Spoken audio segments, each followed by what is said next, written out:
중국발 스모그가 유입되면서 오늘 아침 전국 대부분 지역의 초미세먼지 농도가 나쁨 수준을 보이고 있습니다. 인천 영종도 일대에는 새벽 2시를 기해 초미세먼지 주의보가 발령됐습니다. 서울의 초미세먼지 농도도 새벽 5시 54 마이크로그램까지 치솟았습니다. 상대적으로 입자가 큰 미세먼지의 농도 역시 수도권을 중심으로 하루 종일 나쁨 수준을 이어가겠습니다.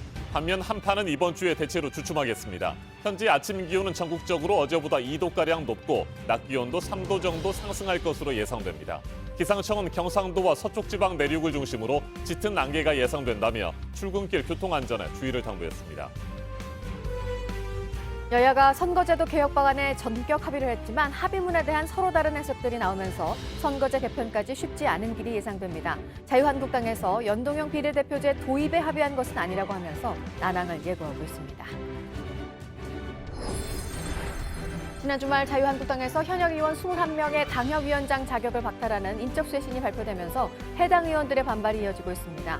받아들이겠다는 의원들도 있는 반면 일부는 박탈 기준에 문제가 있다며 대응 방안을 논의하고 있고 입장도 곧 밝힐 예정입니다. 베트남 축구대표팀을 이끌고 10년 만에 동남아 대회에서 우승 쾌거를 이룬 박항서 감독이 기자회견에서 자신은 영웅이 아니라 평범한 축구 지도자라고 밝혔습니다. 한국 축구대표팀과의 경기에 대해서는 베트남 대표팀이 한 수 아래지만 배우는 자세로 임하겠다고 말했습니다.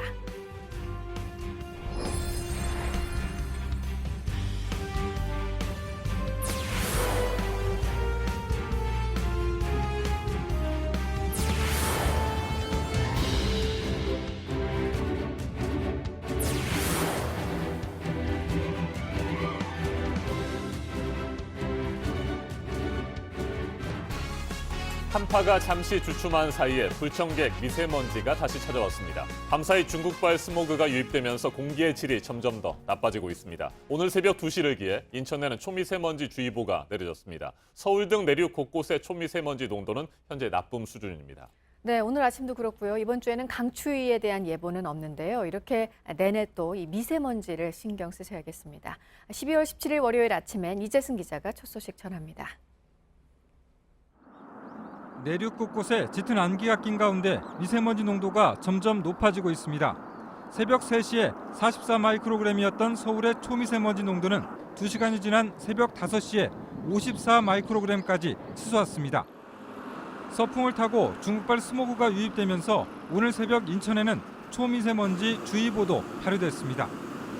초미세먼지 주의보는 PM2.5의 시간 평균 농도가 세제곱미터당 75 마이크로그램 이상인 상태가 2시간 이상 지속될 때 내려집니다.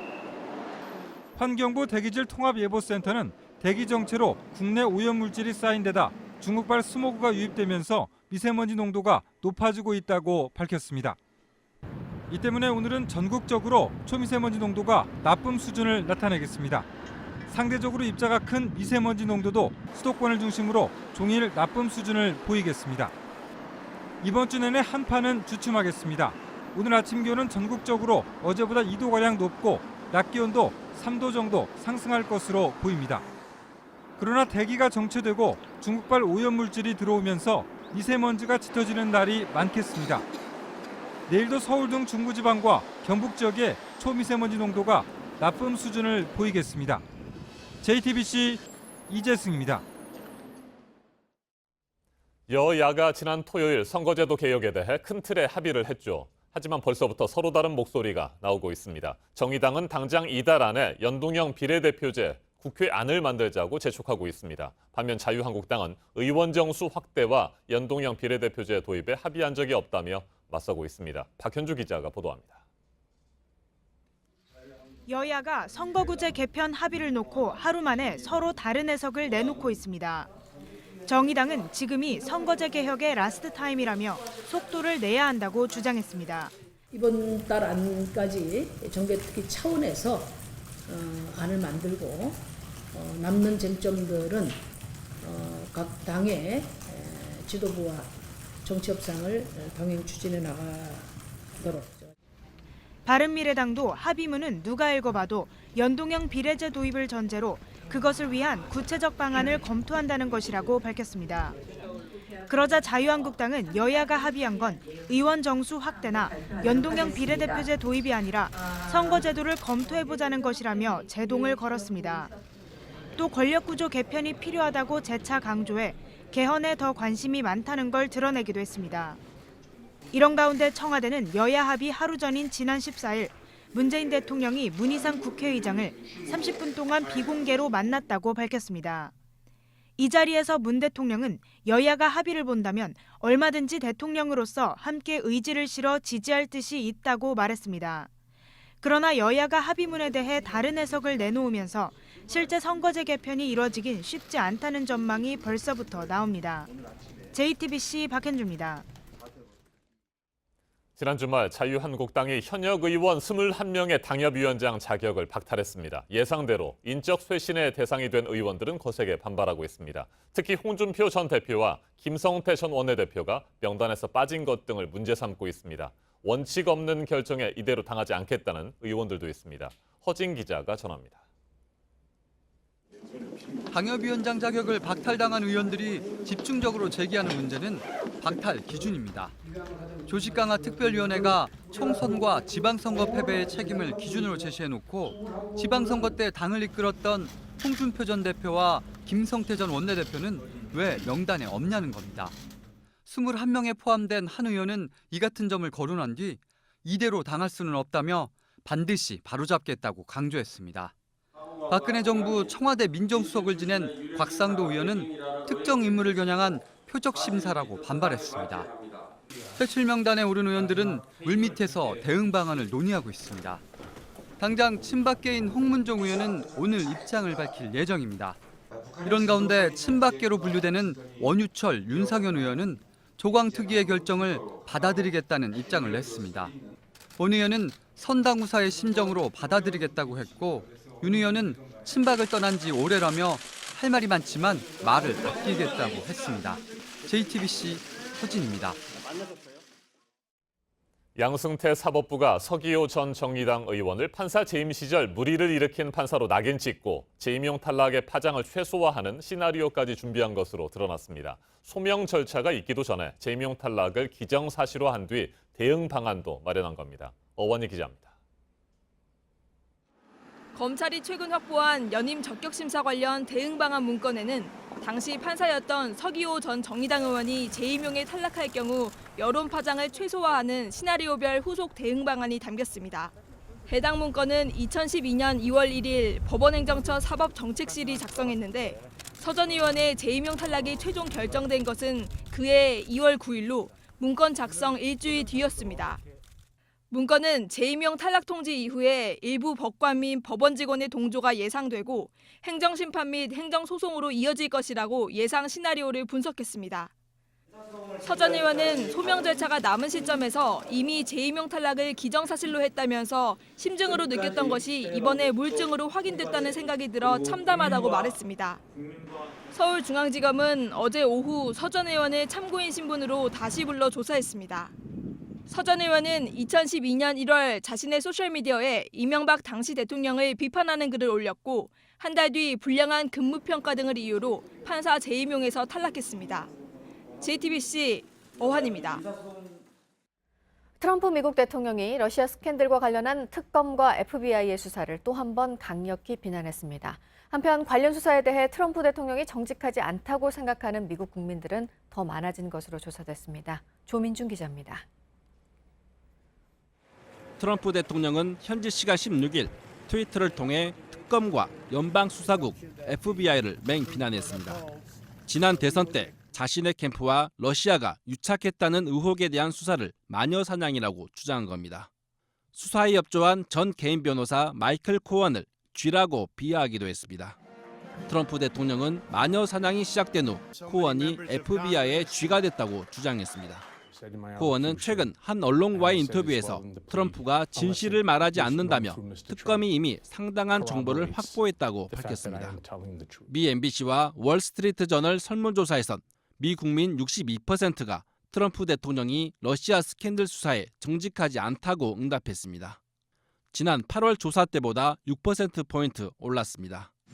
트럼프 대통령의 국정 운영에 대해선 지지한다는 대답이 43%로 지지하지 않는다는 대답보다 11%포인트 낮았습니다. 2020년 대선 전망을 묻는 질문에선 트럼프 대통령에게 투표할 것이라는 대답이 38%에 그쳤습니다. JTBC 조민주입니다. 뉴욕 아마존 제2본사 설립 부지 문제를 두고 젠트리피케이션 논란이 일고 있습니다.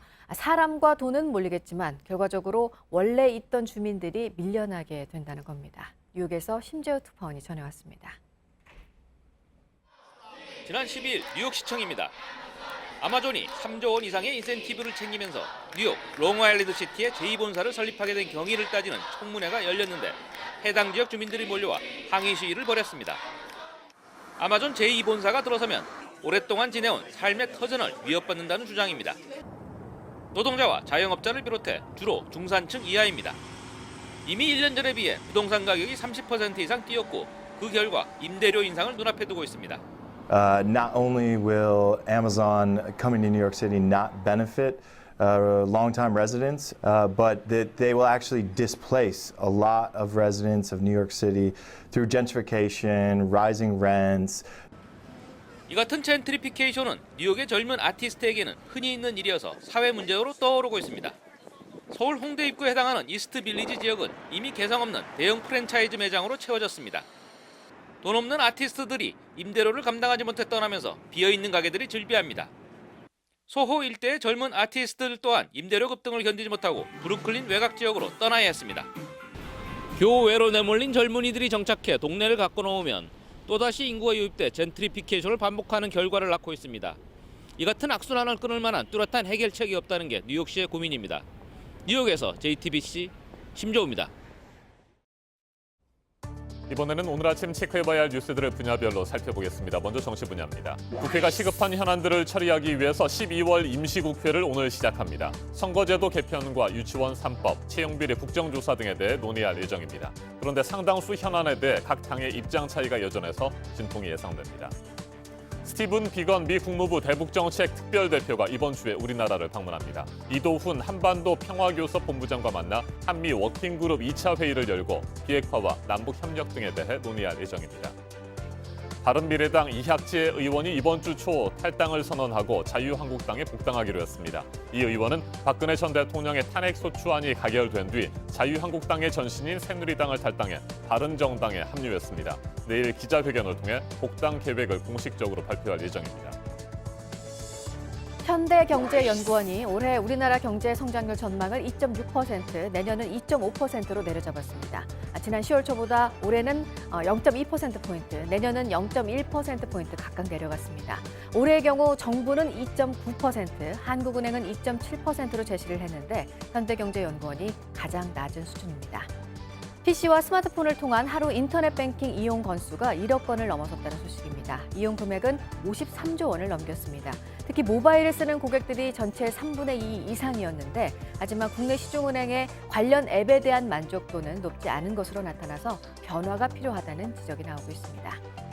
내년 설을 앞두고 백화점 업계도 선물 세트 사전 예약 판매를 시작합니다. 미리 사두는 것의 가장 큰 장점이죠. 할인이 최대 70에서 80%까지 된 상품들이 나옵니다.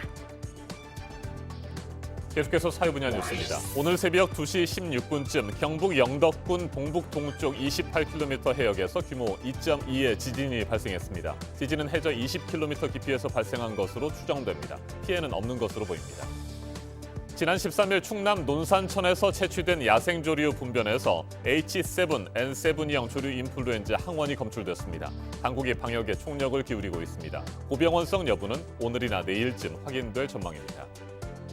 어젯밤 9시 50분쯤 경부고속도로 하행선 주감휴게소 부근에서 40대 A씨가 몰던 고가 수입차 맥라렌 승용차가 뒤집혀 운전자가 부상을 입었습니다. 도로 위에 얼음이 얕게 형성되는 블랙아이스 구간에서 차가 미끄러져 사고가 난 것으로 추정됩니다. 경찰이 정확한 사고 경위를 조사하고 있습니다. 비무장지대 인근에 한반도를 걸어서 횡단하는 길이 만들어집니다. 인천 강화군에서 강원 고성군까지 총 456km 길입니다. DMZ 통일을 여는 길로 일단 이름이 붙었습니다. 2022년까지 조성한다는 계획입니다. 한국 전통춤의 거목으로 불리는 임혜방 선생의 3고무와 5고무 저작권 등록을 두고 논란이 일고 있습니다. 유족 측은 고인의 창작 작품임을 인정받기 위해서라고 하고 있고, 보존회 측은 임혜방 춤의 사유화로 이어질 수 있다며 반발하고 있습니다. 그룹 방탄소년단의 아이돌 뮤직비디오가 유튜브 조회수 3억 건을 넘어섰습니다. 3억 뷰를 넘어선 곡이 벌써 8곡입니다. 한국 가수로 가장 많습니다. 오늘 주목할 일정, 오늘 청와대에서 확대 경제장관 회의가 열립니다. 경제부처 장관과 청와대 참모진이 모여서 우리경제 활성화 방안을 말하는 자리로 문재인 대통령이 취임 후 처음으로 주재를 합니다. 특히 최저임금 문제 같은 논란이 되고 있는 현안에 대해서 어떤 논의를 할지 관심이 모아지고 있습니다. 동해선 철도 조사에 참여했던 우리 측 조사단이 오늘 돌아오면서 지난달 말부터 진행이 된 남북철도 공동조사가 마무리가 될 예정입니다. 이제 오는 26일에 있을 남북철도도로 연결 착공식 준비에 남북이 속도를 낼 것으로 보입니다. 양승태 대법원장 시절 사법농단에 연루돼서 징계 대상으로 지목된 법관 13명에 대해서 심의가 오늘 4번째로 열립니다. 아직 징계 여부에 대한 결론이 나오지 않았습니다. 대법원은 올해 안에 징계 절차를 마무리한다는 계획입니다. 지금까지 분야별로 오늘 눈여겨봐야 할 뉴스들 체크해드렸습니다. 이어서 날씨 정보 알려드립니다. 또다시 중국발 스모그가 날아들었습니다. 기온이 오르고 한파가 주춤하면서 하늘은 다시 탁해졌는데요. 전국의 미세먼지 농도 나쁨 단계에 보이고 있고 인천에는 초미세먼지 주의보도 내려져 있습니다. 출근길 마스크 꼭 착용하셔야겠습니다. 이번 주 계속 온화한 기온 보이겠습니다. 한겨울 추위는 잠시 물러가고 평균 이맘때 기온을 웃돌며 비교적 포근할 텐데요. 지역에 따라 종일 영상권에 머무는 날도 많겠습니다. 오늘은 아침까지 곳곳에 안개도 짙겠습니다. 오전 중 눈 소식도 있는데요. 충청도와 전북지방에 1cm 정도 오다가 그치겠고요. 그 밖에 남부지방과 제주에도 약하게 비가 오거나 눈이 날리는 곳이 있겠습니다. 낮 최고 기온 서울이 5도, 대구 8도, 광주 9도로 비교적 온화하겠습니다. 북한도 개성이 최고 5도, 함흥이 7도로 우리나라와 비슷하겠습니다. 내일도 중국발 스모그의 영향이 이어지면서 대부분 지역에서 공기질이 탁하겠습니다. 기상정보였습니다.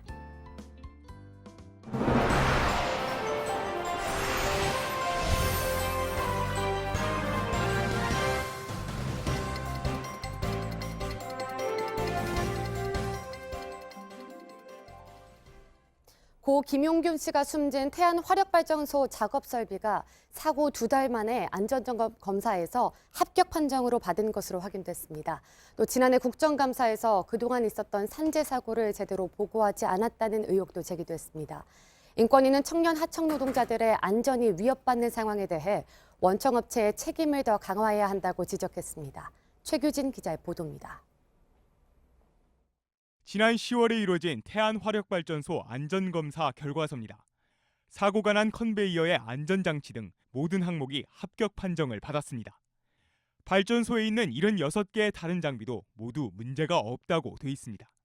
하지만 검사 2달 뒤 김 씨는 이곳 컨베이어 벨트에 몸이 끼어 목숨을 잃었습니다. 발전소 측이 그동안 있었던 인명사고를 숨겼다는 의혹도 나왔습니다.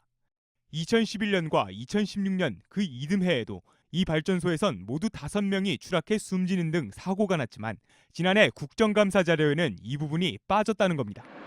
이에 대해 발전소 측은 산업재해로 인정받은 숫자만 반영한 것이라고 해명했습니다. 국가인권위원회는 성명을 내고 하청업체에 위험을 떠넘기지 말고 원청업체의 책임을 강화해야 한다고 지적했습니다. 최영애 인권위원장은 최근 산재 사고의 특징은 피해자가 대부분 하청 노동자이자 청년인 점이라고 밝혔습니다. 그러면서 노동자들의 생명과 안전이 위협받지 않도록 정부가 실태조사에 나서야 한다고 촉구했습니다. 고용노동부는 발전소 측이 안전규정 관리를 제대로 했는지 특별감독에 착수할 예정입니다. JTBC 최규진입니다. 이틀 전 홍콩 공항에선 해외 팬들이 우리나라 아이돌 그룹을 따라 비행기에 탔다가 이륙 직전 하차하는 소동이 벌어졌습니다. 몇 명의 극성 팬 때문에 360여 명의 승객이 1시간을 더 기다려야 했습니다. 이현 기자입니다. 지난 15일 오후 3시 25분, 홍콩에서 인천을 향해 출발하려던 대한항공 여객기가 1시간 가까이 공항을 떠나지 못했습니다. 비행기에 타고 있던 중국인 승객 3명과 홍콩인 승객 1명이 이륙 직전 내려버렸기 때문입니다. 같은 비행기에는 전날 홍콩에서 열린 방송사 음악 시상식에 참석했던 우리나라의 유명 아이돌 그룹이 타고 있었습니다. 하차를 요구한 승객들은 탑승 후 이 아이돌 그룹을 보러 몰려갔다 이륙 직전에야 내리겠다며 환불을 요구했습니다. 1등석 등 비싼 항공권은 당일 취소해도 위약금이 없다는 점을 악용한 겁니다. 한 명이라도 내리면 모든 승객이 보안 점검을 다시 받아야 한다는 규정에 따라 비행기에 탄 승객 360여 명도 모두 내려야 했습니다. 한 항공사 관계자는 최근 아이돌을 보기 위해 비행기표를 예약하고 공항 탑승구까지 들어왔다 환불을 요구하는 경우가 많아 항공사들이 골치를 앓고 있다고 말했습니다. 온라인에서는 아이돌 그룹이 탈 비행기 편명, 좌석 번호와 항공권까지 공공연하게 거래됩니다. 이 때문에 정작 비행기를 타려는 사람이 표를 구하지 못하는 등 일부 팬들의 몰지각한 행동이 다른 승객의 불편으로 이어지고 있습니다. JTBC 이현입니다. 최근 강릉선 KTX 탈선을 비롯해 열차나 지하철에 크고 작은 사고가 잇따르고 있는데요. 어제 아침에는 코레일이 운영하는 지하철 1호선 열차가 고장이 나서 약 50분간 운행이 중단됐습니다. 여수 거문도 앞바다에선 유조선과 어선이 충돌하는 사고가 났습니다. 조보경 기자가 보도합니다. 열차 지연을 알리는 메시지가 전광판에 떠 있습니다. 어제 오전 10시쯤 서울 용산역에서 출발해 천안역으로 향하던 1호선 급행열차 한 대가 가산 디지털 단지역에서 고장으로 멈춰섰습니다. 방송으로는 한 15분 이상 걸릴 것 같다고 그러더니 몇 분이 지나서 한 30분 이상이 걸릴 것 같다고 지금은 운행을 못한다고. 약 50분 만에 운행이 재개됐지만 뒤따르던 열차 14대도 줄줄이 지연됐습니다. 크고 작은 열차 사고가 계속되면서 승객들은 불안을 호소하고 있습니다. 염려가 좀 많이 되죠. 지연에만 그치면 괜찮은데 사고가 나서 다치게 되고 이러면은. 코레일은 고장 원인을 파악 중이라고 밝혔습니다. 어제 오전 5시 10분쯤 전남 여수 거문도 인근 해상에서 선박 2척이 충돌했습니다. 이 사고로 배 2척이 파손됐지만 다행히 인명피해는 없었습니다. 어제 오전 9시쯤에는 인천의 한 상가 건물에서 불이 나 손님 등 6명이 대피했습니다. JTBC 조보경입니다. 여야 5당이 지난 토요일 연동형 비례대표제 도입을 위한 방안을 적극 검토하기로 합의했죠. 하지만 벌써부터 자유한국당과 더불어민주당 내에서는 다른 목소리가 나오고 있습니다. 자유한국당은 의원 정수 확대와 연동형 비례대표제 도입에 합의한 적이 없다며 금세 말을 바꿨습니다. 더불어민주당 내에서는 100% 연동형 비례대표제를 도입해서는 안 된다는 주장이 제기되고 있습니다. 이런 가운데 자유한국당은 당협위원장 교체 등 본격적인 인적 쇄신에 들어가면서 파문이 일고 있습니다. 정치권 소식들 최창렬 용인대 교수와 자세하게 짚어보겠습니다. 안녕하십니까? 네, 안녕하세요. 네, 교수님. 네. 선거제도 개혁 논의부터 살펴보죠. 지난 토요일 합의가 됐나 싶었는데 하루가 되자마자 또 서로 다른 얘기들이 나오고 있습니다. 이건 왜 그럴까요? 그래서 그때 합의할 때도 연동형 비례대표제의 구체적 도입을 위해서 검토한다 이렇게 이제 얘기가 돼 있어요. 네. 그리고 비례대표라든지 의원 정수 확대의 문제 여러 가지 이제 세부적인 문제들이 있잖아요. 이런 부분들은 정치개혁특별위원회에서 이제 합의에 따른다 이렇게 돼 있어요. 네. 그래서 큰 틀에서는 합의했다라고 합니다만 워낙 세부적이고 구체적인 게 많거든요. 근데 어쨌든 지금 이제 15일 날 이제 그저께였죠. 15일 날 합의가 됐는데 벌써 이제 이런 얘기가 나온단 네. 말이에요. 100% 이제 연동형 비례대표 곤란하다. 이제 민주당에서도 그런 얘기 나오고 한국당도 합의한 건 아니다. 다 이렇게 얘기가 나오는 걸로 봐서 1월 임시국회에서 이제 처리된다고 돼 있는데 상당히 난항이 예상돼요. 여러 가지로 이제 정당 간의 셈법이 다르기 때문에 게다가 이제 후년 총선 아니겠습니까? 네. 21대. 그래서 여야가 이제 여러 가지 합의를 해야 되겠습니다만 또 이제 토론도 하고 이래야 되겠습니다만 너무 디테일한 게 많다. 이른바 악마는 디테일에 있다 이런 말씀들 많이 하는데 네네.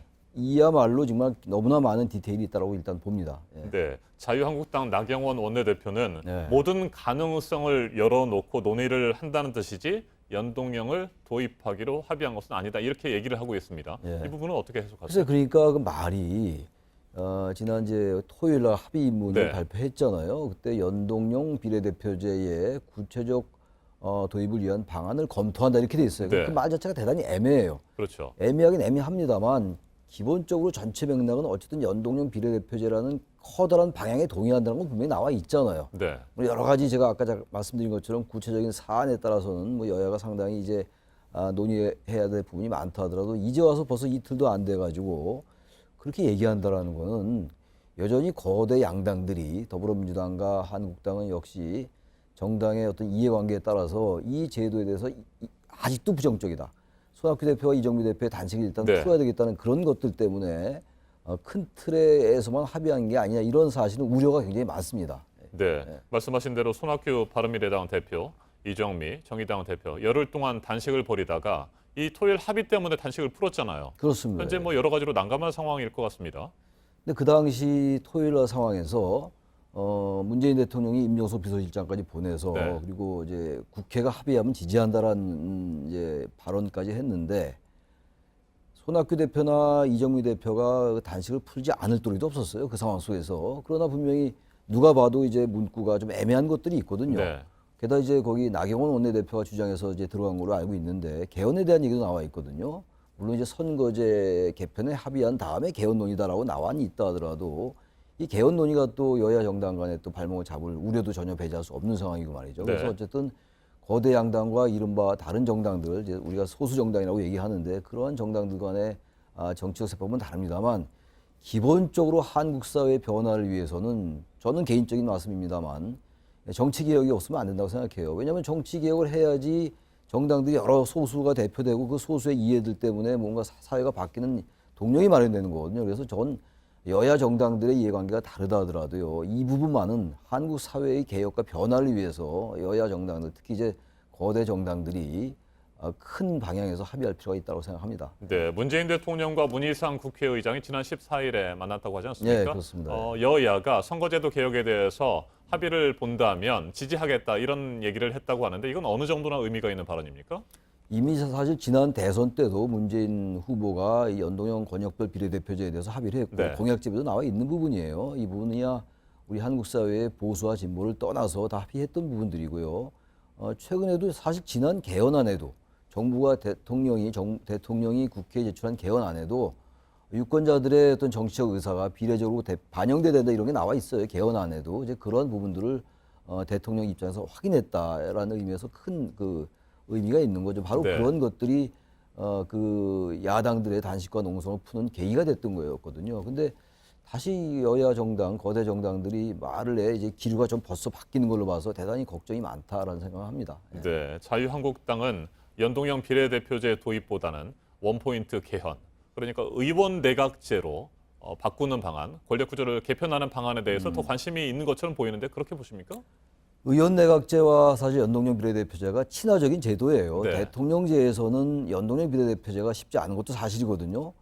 그런데 이제 와서 다시 의원 내각제를 거론한다는 게 의미가 있다 하더라도요. 과연 현실적으로 1월 임시국회 때까지 개헌안을 하기로 하고 다시 완전히 선거법에 개정에 합의할 수 있겠는가 이런 생각이 들어요. 이미 사실 벌써 이 개헌 동력은 많이 떨어져 있는 상태잖아요. 근데 다시 지금 개헌안을 들고 나온다는 게 원론적으로 당위적으로 볼 때 의미가 있을지 모르겠으나 과연 이 연동형 비례대표제를 할 의향이 있는가. 그래서 이 개헌안을 같이 삽입시킨 게 아닌가 이런 추론도 돼요. 그래서 물론 이게 개헌안 문제가 결정적으로 연동형 비례대표제의 논의에 걸림돌이 되지는 않겠습니다만 굉장히 그 개헌안 문제가 다 하나 끼어 있다는 게 나중에 민주당 입장에서 볼 때는 한국당이 개헌안을 주장하기 때문에 동의하지 않을 수 있다라는 이제 그 명분을 잡을 수도 있는 것이라서 너무나 많은 그 합의문에 그 허점들이 많이 있었던 것 같긴 해요. 그렇다고 해서 야3당인 단식과 농성을 풀지 않을 길도 없었고 그런 부분들이 1월 임시국회까지 과연 이 선거제 개편에 합의할 수 있는가 하는 여전한 그 우려와 어떤 그 실망 같은 게 존재할 수 있다는 생각은 듭니다. 네, 더불어민주당 내에서도 다른 목소리가 좀 나오고 있는 것 같습니다. 100% 연동형 비례대표제를 도입해서는 안 된다 이런 얘기도 있고요. 결국에는 그동안에 뭐 당론으로 했었던 권역별 정당 명부 비례대표제 뭐 이 정도는 수용할 수 있다 이런 입장인 것 같은데 이 부분은 어떻게 보십니까? 그러니까 이제 민주당 입장에서 볼 때는 뭐 석패율 제도라든지 그리고 이제 권역별 제도는 도입할 수 있다는 얘기거든요. 근데 사실 권역별 제도를 도입한다면은 이제 지역구도 완화에는 도움이 된다고 생각합니다. 그리고 중앙선거관리위원회가 2015년도에 낸 그 이제 개편안에도 지역구대 비례대표를 200대 100으로 하고 그리고 권역별로 한다라고 나와 있긴 해요. 그러나 지금 이제 야3당들이 주장하는 거는 권역별보다는 전국 단위에 연동시키는 것. 정당 투표와 전국의 300석 가지고 연동시키는 걸 주장하고 있는 거거든요. 그러니까 권역별로 하는 것보다는 전국적으로 하는 게 훨씬 유리하죠. 야3당에게는. 그러나 거대 정당들에게는 역시 특히 민주당에게는 권역별이 좀 유리하다는 판단을 하는 거죠. 특정 지역에서 아무래도 표를 많이 받을 수가 있는 게 지금 더불어민주당과 자유한국당의 현재 지역 기반이 나름 있는 정당들이니까. 그러니까 여전히 이런 것들도 명분과 원칙보다는 과연 그 속에 정당들의 이해관계가 어떻게 숨어 있느냐가 이게 핵심이거든요. 네. 그래서 자꾸만 우리가 이제 악마는 디테일에 있다는 얘기를 하는 건데 그 부분이 잘 조율되지 않으면 역시 난항에 부딪힐 그 우려도 굉장히 많다고 여전히 네. 생각을 합니다. 국회 정치개혁특별위원회 활동 시한이 연기가 되긴 했습니다만 더 활동을 할 수 있게 됐는데 당장 정개특위 위원장 심상정 정의당 의원은 이달 안에 연동형 비례대표 주제에 국회 안을 만들자 이렇게 재촉을 하고 있는 상황 아닙니까? 여러 가지로 쉽지 않아 보입니다. 왜냐하면 12월 안에 그런 어떤 그 합의안을 만들지 네. 못하면 1월 임시국회에서 통과시키기 대단히 어렵거든요. 지금 큰 틀에서 합의는 했다고 합니다만 그 큰 틀의 합의조차도 제가 아까 말씀드린 것처럼 문구가 좀 애매한 것도 있고요. 근데 만약에 12월 달에 그 나름 이제 합의안이 마련되지 않으면 쉽지 않다라고 보는 것이고 물론 이제 여러 기회는 있죠. 후년이 총선이니까. 그런데 이번에 기회를 놓치면요. 제가 봐도 이 선거제 개편이 대단히 어렵지 않겠느냐. 왜냐하면 내년 가면 바로 총선 국면인데 정당들에게 사활적인 이 선거법 개정이 잘 되겠는가. 지금 이게 한참 달아올 때 뭔가를 해야 되지 않느냐. 이런 아마 의도에서 그런 생각에서 심상정 의원이 그런 얘기를 했는데 과연 여야 정당들이 얼마나 따라줄지 그런 게 대단히 걱정스럽습니다. 네, 자유한국당의 인적 쇄신 문제에 대해서도 얘기를 좀 해보죠. 네. 총선과 지방선거 패배 책임을 물어야 한다. 뭐 이런 차원에서 인적 쇄신의 대상이 결정됐다고 하는데 김성태 전 원내대표, 홍준표 전 대표가 빠져 있어서 이 부분에 대해서 반발을 하고 있는 것 같습니다. 그러니까 지금 이제 뭐 21명 네. 현역 의원이 포함되어 있기 때문에 상당히 교체폭이 넓다고 합니다만 지금 말씀처럼 어쨌든 지난 선거의 패배의 책임이 있는 홍준표 전 대표와 또 김성태 전 원내대표는 빠져 있고 또 다른 인사들은 들어와 있고 또 하나 이제 총선 불출마를 이미 선언한 의원들도 많이 들어와 있어요. 그러니까요. 김무성, 이군현, 뭐 황영철 이런 의원들 등 또 하나 최경환 의원 이런 의원들은 재판 중에 있는데 네. 당연히 공천 못 받는 게 상식 아니겠어요. 근데 그런 분들도 많이 포함되어 있어요. 거의 11명 정도가. 그러다 보니까 총 의원 수는 21명입니다만 사실상 교체에 포함된 의원은 한 5 내지 6명밖에 안 된다는 그런 비판도 있습니다, 지금. 그래서 여전히 이제 당내에서 친박과 비박을 뭐 12명, 9명 이렇게 균형은 맞췄다고 합니다만 여전히 그 여러 반발들이 나오지 않겠는가라는 생각도 들어요. 예. 근데 윤상현 의원이나 이런 분들이야 뭐 또 받아들인다고 했어요. 원유철 의원 같은 경우는. 그래도 곽상도 이제 박근혜 정부 때 민정수석 지냈던 의원 같은 경우는 반발하고 있고 그래서 이 부분이 또 내년 2월 달에 전당대회에서 새 대표가 뽑히면 얼마든지 바뀔 수 있는 것 같고요. 나경원 원내대표조차도 의정활동을 잘하면 다시 바뀔 수 있다라 이런 취지의 얘기를 했단 말이에요. 그래서 21명의 교체폭이 커 보입니다만 여러 가지 한국당 내부에도 반발의 기류가 여전히 상존한다 이렇게 보여집니다. 예. 일단은 뭐 당협위원장에서 배제가 되는 것이지만 21대 총선에서 공천에서 아예 배제되는 것은 아니니까 그건 전혀 아니죠. 반발의 강도가 예상했던 것보다는 그렇게 세지 않은 것 같기도 하고요. 그렇죠. 바로 이제 그런 부분입니다. 내년 전당대회 때 이후에 새 대표부가 출범하면 얼마든지 바뀔 수 있다는 생각들을 하는 거죠. 그래서 이번에 이제 발표된 이 쇄신안이라는 거, 당협위원장 교체가 공천을 이제 못 받는 건 아니다라는 인식들이 깔려 있어서 그나마 반발의 기류가 좀 약한 게 아니냐 이런 생각도 좀 듭니다. 네, 그렇다면 내년 초 전당대회를 앞두고 비박계와 친박계의 경쟁이 굉장히 치열하겠군요. 결국은 지금 이번에 나경원 원내대표의 그 원내대표 선출도 친박계의 지원을 많이 받았잖아요. 그래서 역시 당내의 친박의 세력은 여전히 많은 것 같아요. 그리고 지난 총선 때 초재선들도 역시 박근혜 전 대통령의 어떤 후원에 힘입어서 된 분들이 많기 때문에 다음 전당대회에서 여전히 그 당내 갈등의 기류는 사그라지기는 어렵지 않겠는가 이렇게 전망을 합니다. 네, 12월 임시국회가 오늘 시작이 됩니다. 네. 관심 있게 지켜봐야 할 부분은 어떤 것들이 있을까요? 일단 이제 공공부문 그 채용 비리 의혹 국정조사 특별위원회를 오늘 구성을 해야 돼요. 17일이니까 이렇게 구성해야 되고 그다음에 뭐 지금 뭐 여러 가지가 많죠. 그 유치원 3법에 대한 것들도 여야가 생각이 다르고 말이죠. 그리고 뭐 사법개혁 특위는 연장됐습니다만 지금 검경 수사권 문제도 그렇고 지금 이 선거구제 개편이라는 큰 것과는 좀 다른 레벨에서의 중요한 그 쟁점 현안들이 굉장히 많기 때문에 과연 12월 임시국회에서 그런 것들을 얼마나 정리해 나갈 수 있을지 모르겠어요. 그런 게 정리가 돼야지 1월 임시국회가 열리면 또 뭔가 합의를 할 수 있는 건데요. 지금 뭐 선거구제 개편 합의의 큰 틀에 동의했다 하더라도요. 지금 말씀드린 몇 가지 안들도 있고 그래서 정말 난항과 난항, 그 난관이 너무나 많이 도사리고 있다고 생각을 합니다. 알겠습니다. 여기까지 듣겠습니다. 네. 최창렬 교수님 말씀 잘 들었습니다. 네, 고맙습니다. 다음 달, 그러니까 새해 1월 7일부터 일본 정부가 출국세를 받기로 했습니다. 일본 내국인은 물론이고 일본에 들어왔다가 다른 나라로 떠나는 외국인 관광객들에게 1,000엔씩, 우리 돈으로 따지면 10,000원 정도의 세금을 부과하기로 한 겁니다. 이지은 기자가 보도합니다. 내년 1월 7일부터 일본에 갔다 오려면 국제관광여객세, 일명 출국세를 내야 합니다. 일본 정부가 2살 이상의 자국민과 관광객이 항공기와 선박으로 출국할 때 해당 요금에 1인당 1,000엔, 우리 돈으로 약 10,000원의 세금을 부과하기로 했습니다. 일본이 출국세를 받기로 한 건 매년 늘어나는 관광객 때문입니다. 지난 2014년 일본을 방문한 관광객 수는 1,341만여 명인데 3년 만에 2배로 늘었습니다. 2020년엔 도쿄올림픽까지 있어 관광객 4천만 명 유치를 목표로 정했습니다. 이렇게 벌어들인 세수는 우선 내년 기준으로 총 500억엔, 약 4,990억 원으로 추산됩니다. 일각에선 세금을 신설해 오히려 관광객이 줄거나 거부감만 더하지 않겠냐는 우려도 나옵니다. 하지만 일본 정부는 공항을 더 편리하게 이용할 수 있는 시스템을 도입하고 관광시설에 외국어를 더 많이 표기하는 한편 관광 정보를 알리는 데 이 돈을 쓸 계획이라고 했습니다.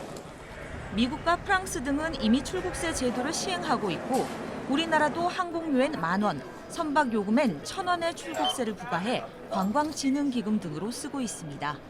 JTBC 이지은입니다. 다음 달 내년 1월부터는 소득 수준과 관계없이 아동수당이 지급이 되는데요. 이 아동수당과 관련한 적금 상품들이 요즘 많이 나오고 있습니다. 5%대의 높은 금리를 적용하고 있어서 가입을 하기 위해서 새벽부터 줄을 설 정도로 인기가 높습니다. 하혜빈 기자입니다. 일산의 한 은행 앞에 와 있습니다. 지금 시간이 새벽 5시인데요. 문 앞에는 벌써 이렇게 6명의 사람들이 앉아 있습니다. 아동용 적금에 가입하기 위해서 기다리고 있는 겁니다. 두꺼운 외투를 껴입고 핫팩도 가져왔습니다. 새벽 2시부터 기다리며 밤을 꼬박 새우기도 합니다. 뭐 쑥쑥 적금 손녀딸, 내 손녀딸 해주고 지금 2시간 기다렸죠. 지난 9월 만 6세 미만 아동을 대상으로 출시된 이 적금은 이율이 최고 5.5%로 아이가 있는 부모들 사이에서 인기입니다. 3개월간 신설된 계좌 수만 16만 개가 넘습니다. 사람들이 몰리자 은행에선 하루에 만들 수 있는 계좌 수를 지점당 10개로 제한했습니다. 새벽부터 줄을 서지 않은 시민들은 은행에 들렸다 발걸음을 돌리기도 했습니다. 6시쯤 천천히 나오면 될 거라고 생각을 했는데 또 이러네요. 다음에 나올 때 좀 일찍 나와야 될 것 같습니다. 다른 은행에서도 비슷한 아동용 적금을 속속 내놨습니다. 일선은행에서 이런 적금이 인기 있는 건 내년부터 아동수당을 받는 사람들이 늘어나기 때문입니다. 이제까진 소득 하위 90% 가구 아동에게만 지급했는데 내년부터는 소득 수준과 관계없이 받을 수 있습니다. 내년 9월엔 지급 대상 연령도 72개월 미만에서 84개월 미만으로 확대됩니다. 전문가들은 경기 침체로 마땅한 투자처를 찾기 힘든 상황에서 고금리의 적금 상품은 인기일 수밖에 없다고 말합니다. 하지만 소비를 늘리는 목적도 있는 아동수당이 은행에 묶이면 본래 취지와는 멀어지는 결과를 낳을 수도 있다는 우려도 제기됩니다. JTBC 하혜빈입니다. 이맘때가 되면 새해 달력들이 많이 나오죠. 그런데 불황의 탓인지 무료로 달력을 나눠주는 기업들이 점점 줄고 있습니다. 달력을 직접 사는 사람들은 많아지고 있다고 합니다. 정재우 기자입니다. 서울 시내 한 대형 서점의 문구 코너입니다. 연말이 다가오면서 내년도 탁상 달력과 다이어리 판매대가 놓였습니다.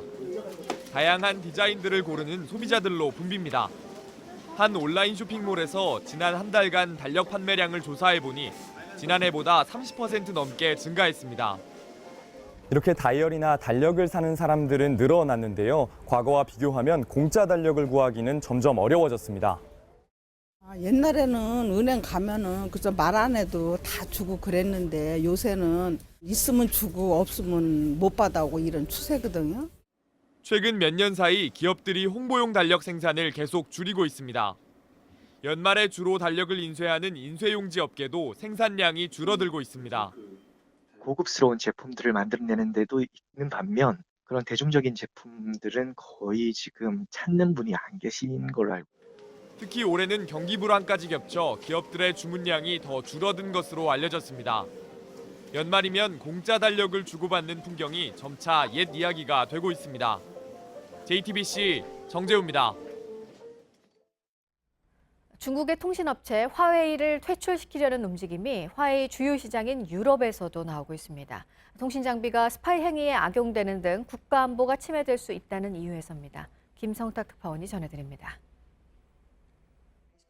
영국의 대표 통신회사인 브리티시 텔레콤이 차세대 이동통신 5G의 핵심 장비에서 화웨이의 제품을 사용하지 않겠다고 발표했습니다.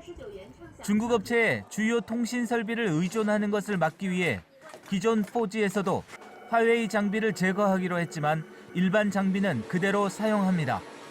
프랑스 통신업체 오랑주도 5G 통신망에 화웨이의 장비를 사용하지 않기로 했습니다. 독일 최대 통신회사인 도이치텔레콤은 화웨이 장비 사용을 재검토하기 시작했습니다. 이미 미국과 뉴질랜드, 호주 정부는 중국 정부가 화웨이 통신 장비로 자국 정보를 들여다볼 수 있다며 화웨이 장비 사용 금지를 선언했습니다. 화웨이 매출의 27%가 유럽과 중동, 아프리카에서 나올 정도로 주요 시장인 유럽으로 퇴출 움직임이 확산할 조짐입니다. 멍완조우 화웨이 부회장이 캐나다에서 체포되면서 미국과 중국 간 무역 갈등은 캐나다로 번졌습니다. 중국 정부는 캐나다인 대북 사업가와 국제위기그룹 선임연구원을 체포했습니다. 베이징의 중국 내륙 1호 오프라인 매장을 열려던 의류 브랜드 캐나다 구스는 논란 와중에 개업을 연기했습니다. 런던에서 JTBC 김성탁입니다.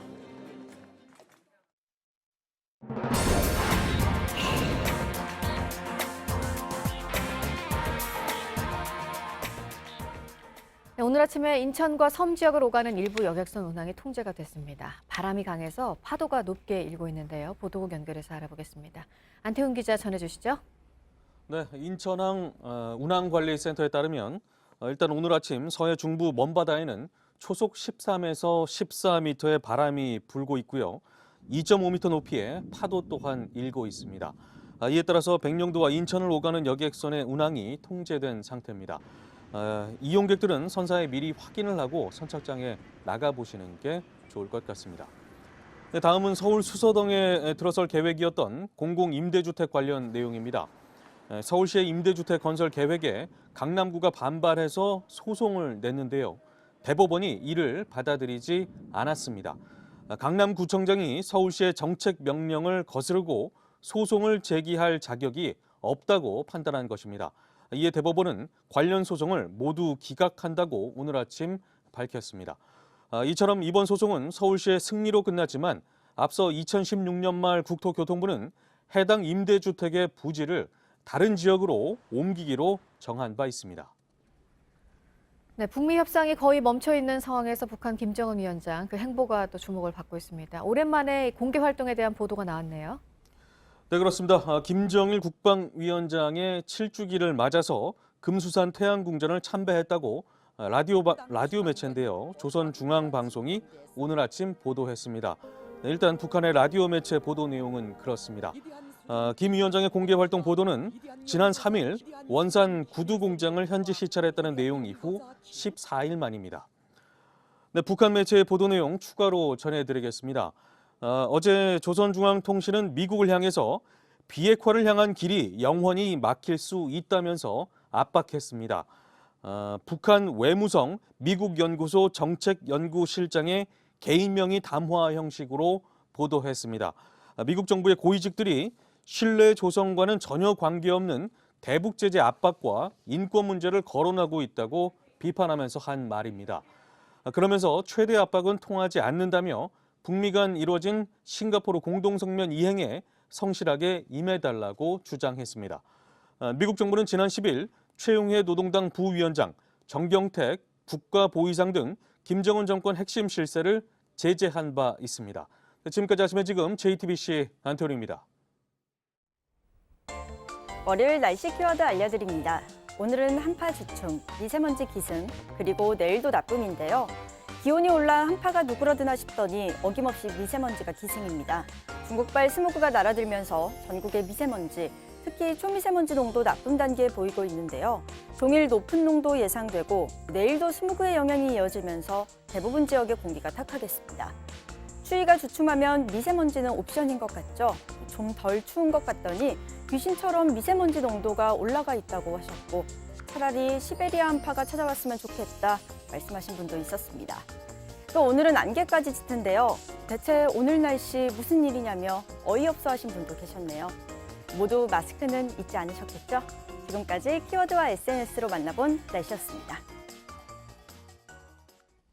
고의적인 분식 회계로 금융당국이 결론을 내린 삼성바이오로직스 수사 소식입니다. 검찰이 제일모직과 삼성물산 합병에 대해 당시 삼성물산의 움직임까지 살피고 있습니다. 제일모직의 가치를 올려주는 역할을 했던 삼성바이오로직스의 주식을 삼성물산도 보유하고 있었기 때문입니다. 삼성물산이 주주로서 삼성바이오로직스의 실제 가치를 파악하고 있었는지, 그리고 불리한 비율로 합병이 진행되는 것을 알고 있었는지 등을 수사하고 있습니다. 김선미 기자가 보도합니다.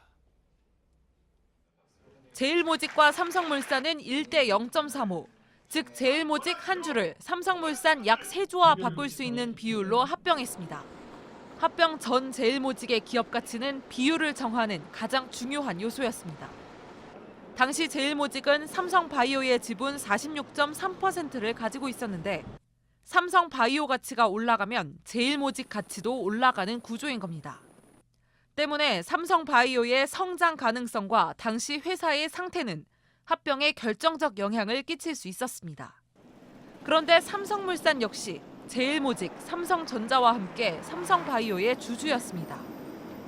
이 때문에 검찰은 삼성물산도 주주 입장에서 삼성바이오의 회사 가치를 알 수 있었을 가능성 등에 주목하고 있습니다. 삼성물산이 삼성바이오의 기업 가치가 높게 평가된 것을 사실상 묵인했거나 또는 적극적으로 인정한 것 아닌지 여부도 수사의 한 축이 될 것으로 보입니다. JTBC 김선미입니다.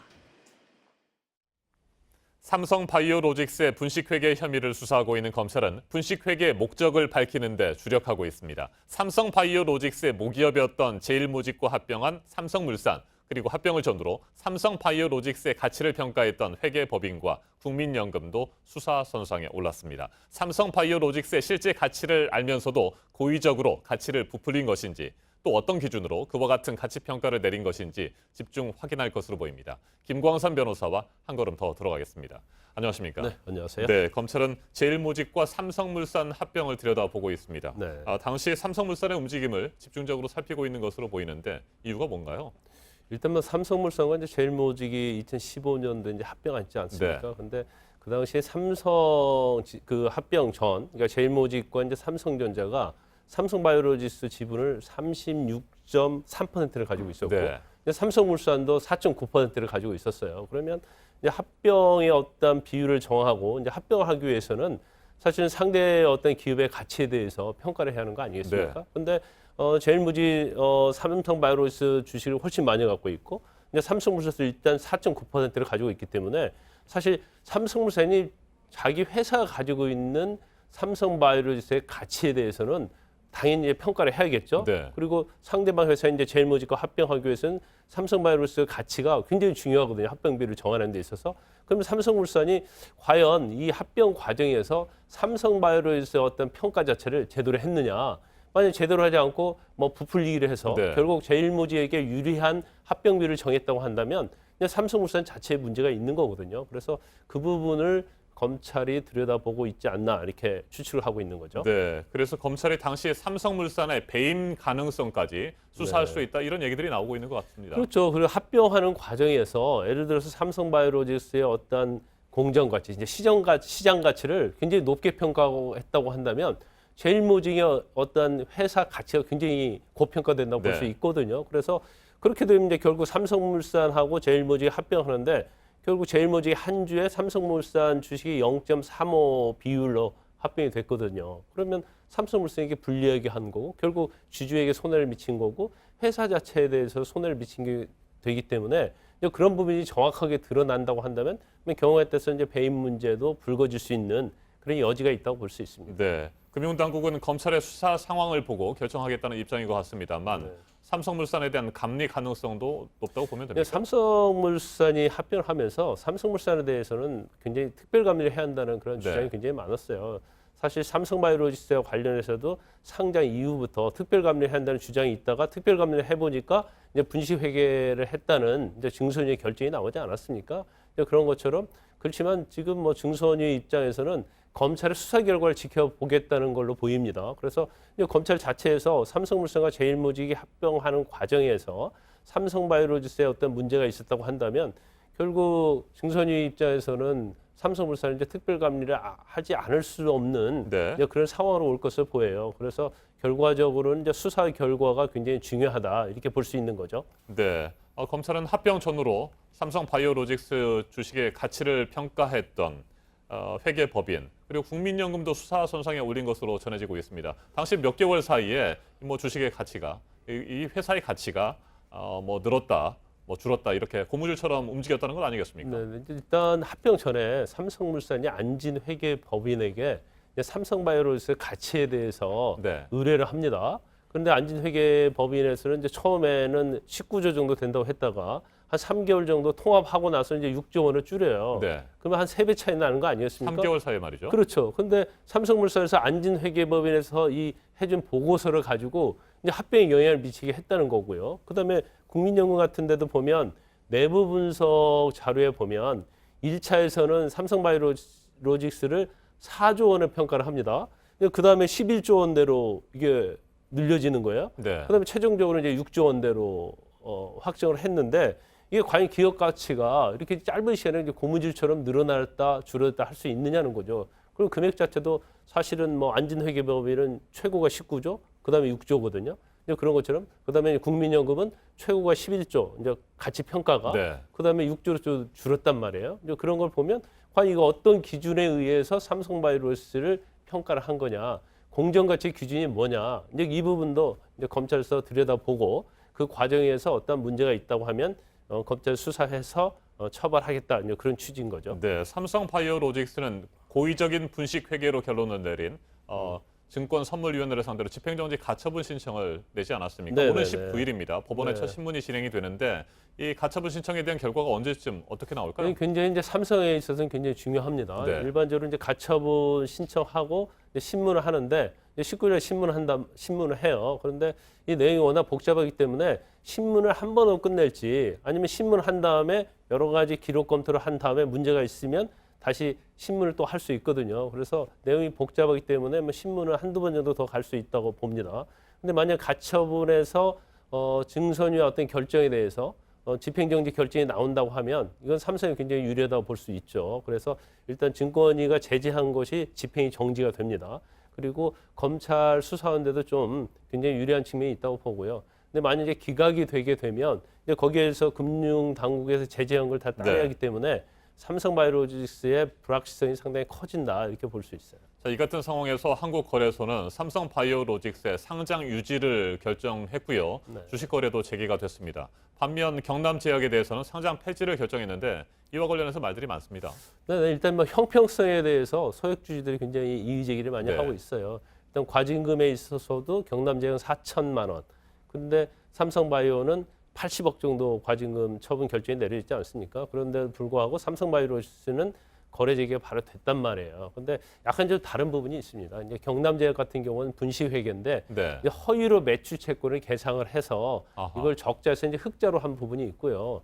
그다음에 어떤 상장의 유지를 하느냐 폐지를 하느냐 가장 중요한 부분은 이제 어떤 채무의 어떤 그 회계 투명성 그리고 기업의 계속성 재무의 안정성 그리고 투자자 보호거든요. 그런데 지금 전 대표하고 현 대표가 굉장히 소송을 하고 있고 전 대표가 그 횡령 배임으로 징역 3년을 받았어요. 그래서 일단 그 기업 심사위원회에서는 이건 어떤 재무 안정성이 없을 뿐만 아니라 기업의 계속성에 대해서 문제가 있다. 그래서 상장 폐지 결정을 내렸기 때문에 사실 이제 소액주주 입장에서 보면 굉장히 안 됐지만.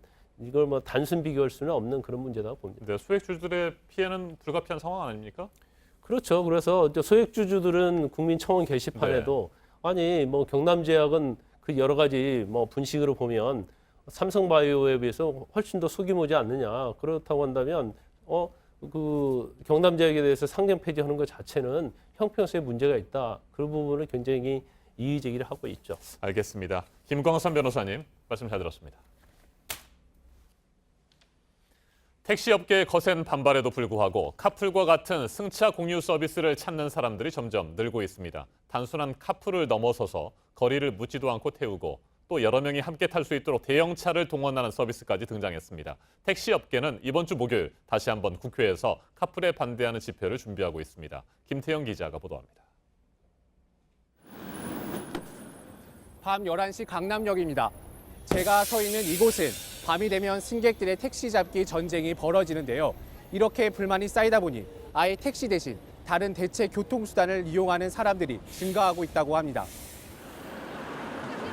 택시를 잡기 위해 도로에서 손을 흔들고 스마트폰 앱을 이용해보지만 소용없습니다. 불금이라서 그런가? 나를 집에 태워다주는 택시는 없다. 그러니까 이런 느낌?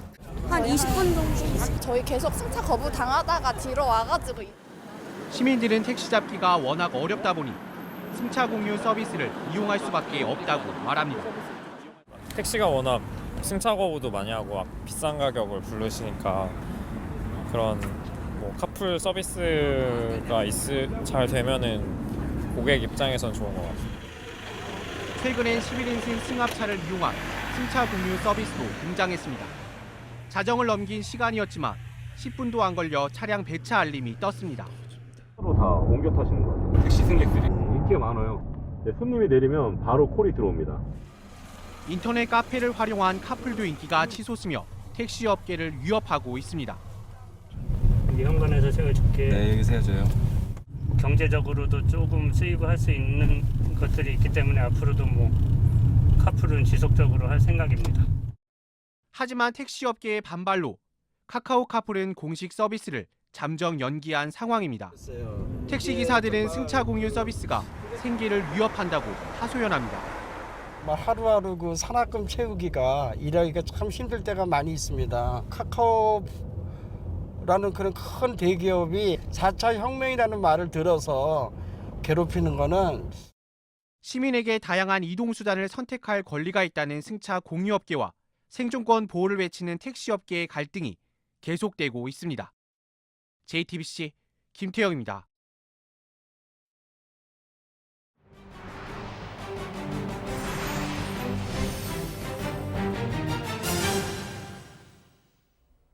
세계 최대 전자상거래 업체 아마존이 뉴욕과 버지니아주에 제2본사를 세우면서 2만 5천 명씩 고용한다는 계획을 밝혔습니다. 제2본사를 유치한 곳의 주민들은 지역 경제가 발전하기 때문에 반길 듯한데 반대의 목소리도 만만치 않습니다. 원주민이 교외로 쫓겨나가는 젠트리피케이션 때문입니다. 뉴욕에서 심지우 특파원이 전합니다. 지난 10일 뉴욕시청입니다. 아마존이 3조 원 이상의 인센티브를 챙기면서 뉴욕 롱아일랜드 시티에 제2본사를 설립하게 된 경위를 따지는 청문회가 열렸는데 해당 지역 주민들이 몰려와 항의 시위를 벌였습니다. 아마존 제2본사가 들어서면 오랫동안 지내온 삶의 터전을 위협받는다는 주장입니다. 노동자와 자영업자를 비롯해 주로 중산층 이하입니다. 이미 1년 전에 비해 부동산 가격이 30% 이상 뛰었고 그 결과 임대료 인상을 눈앞에 두고 있습니다. Not only will Amazon coming to New York City not benefit longtime residents, but that they will actually displace a lot of residents of New York City through gentrification, rising rents. 이 같은 젠트리피케이션은 뉴욕의 젊은 아티스트에게는 흔히 있는 일이어서 사회 문제로 떠오르고 있습니다. 서울 홍대 입구에 해당하는 이스트 빌리지 지역은 이미 개성 없는 대형 프랜차이즈 매장으로 채워졌습니다. 돈 없는 아티스트들이 임대료를 감당하지 못해 떠나면서 비어있는 가게들이 즐비합니다. 소호 일대의 젊은 아티스트들 또한 임대료 급등을 견디지 못하고 브루클린 외곽 지역으로 떠나야 했습니다. 교외로 내몰린 젊은이들이 정착해 동네를 가꿔놓으면 또다시 인구가 유입돼 젠트리피케이션을 반복하는 결과를 낳고 있습니다. 이 같은 악순환을 끊을 만한 뚜렷한 해결책이 없다는 게 뉴욕시의 고민입니다. 뉴욕에서 JTBC 심조우입니다. 일본 홋카이도에서 대형 폭발 사고가 일어났습니다. 삿포로 시내 한 술집에서 붉은 불길이 치솟습니다. 어젯밤 원인을 알 수 없는 폭발이 일어난 뒤 건물 일부가 무너져 내렸는데요. 술집 안에 있던 손님을 포함해 40여 명이 다쳤고 이 중 1명은 위중한 상태입니다. 목격자들은 폭발 이후 사고 현장 일대에서 가스 냄새가 났다고 전했는데요. 추가 폭발 위험이 있어서 당국이 주변 시민들을 대피시켰습니다. 스위스 취리히 부근에선 버스 사고가 있었습니다. 이탈리아에서 승객 50여 명을 태우고 독일로 향하던 버스였는데요. 눈길에 미끄러지면서 방호벽과 부딪혔습니다. 승객 1명이 그 자리에서 숨지고 44명이 다쳤는데요. 운전기사를 포함해 3명은 위중한 상태입니다. 한 승객은 버스가 미끄러운 커브길에서 속도를 줄이지 않았다고 말했는데요. 당국이 정확한 사고 원인을 조사하고 있습니다. 시리아 반군이 장악한 시리아 북부 지역에서 차량 폭탄이 터져 8명이 목숨을 잃었습니다. 현지 시간 16일 시리아 북부 아프린의 모습입니다. 온통 잿빛의 아수라장인데요. 친터키 시리아 반군을 겨냥해 반군 거점 부근의 한 시장에서 폭발물을 실은 차량이 터졌습니다. 민간인을 포함해 최소 8명이 숨지고 수십 명이 다쳤다고 시리아 인권 관측소는 밝혔는데요. 누가 이런 일을 벌인 건지는 아직 확인되지 않았습니다. 하늘에서 지폐가 쏟아져 내립니다. 말로만 듣던 돈벼락인데요. 15일 오후 홍콩의 서민층이 살고 있는 지역의 한 거리에서 벌어진 일입니다. 떨어진 지폐는 우리 돈으로 15,000원짜리가 대부분이었고 간혹 15만 원짜리 지폐도 있었습니다. 거리는 돈을 주우려는 사람들로 혼란에 휩싸였는데요. 3분간 이어진 이 돈벼락은 한 가상화폐 사업가가 사업 홍보차 이벤트를 벌인 것으로 추정되는데요. 당국은 공공장소에서 무질서를 초래한 것은 징역형을 받을 수도 있는 일이라며 조사에 나섰습니다.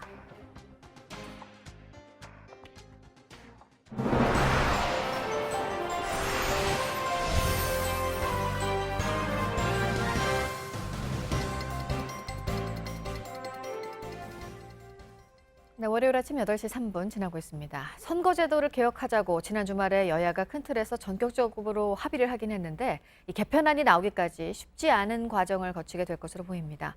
이 합의문을 놓고 각 당들이 서로 다른 얘기를 하고 있습니다. 바른미래당과 정의당은 계속해서 연동형 비례대표제 도입을 말하고 있는데 자유한국당은 이 연동형 비례제 도입을 합의한 건 아니라고 하고 있습니다. 박현주 기자입니다. 여야가 선거구제 개편 합의를 놓고 하루 만에 서로 다른 해석을 내놓고 있습니다. 정의당은 지금이 선거제 개혁의 라스트 타임이라며 속도를 내야 한다고 주장했습니다. 이번 달 안까지 정개특위 차원에서 안을 만들고 남는 쟁점들은 각 당의 지도부와 정치 협상을 병행 추진해 나가도록. 바른미래당도 합의문은 누가 읽어봐도 연동형 비례제 도입을 전제로 그것을 위한 구체적 방안을 검토한다는 것이라고 밝혔습니다. 그러자 자유한국당은 여야가 합의한 건 의원 정수 확대나 연동형 비례대표제 도입이 아니라 선거제도를 검토해보자는 것이라며 제동을 걸었습니다. 또 권력구조 개편이 필요하다고 재차 강조해 개헌에 더 관심이 많다는 걸 드러내기도 했습니다. 이런 가운데 청와대는 여야 합의 하루 전인 지난 14일 문재인 대통령이 문희상 국회의장을 30분 동안 비공개로 만났다고 밝혔습니다. 이 자리에서 문 대통령은 여야가 합의를 본다면 얼마든지 대통령으로서 함께 의지를 실어 지지할 뜻이 있다고 말했습니다. 그러나 여야가 합의문에 대해 다른 해석을 내놓으면서 실제 선거제 개편이 이뤄지긴 쉽지 않다는 전망이 벌써부터 나옵니다. JTBC 박현주입니다.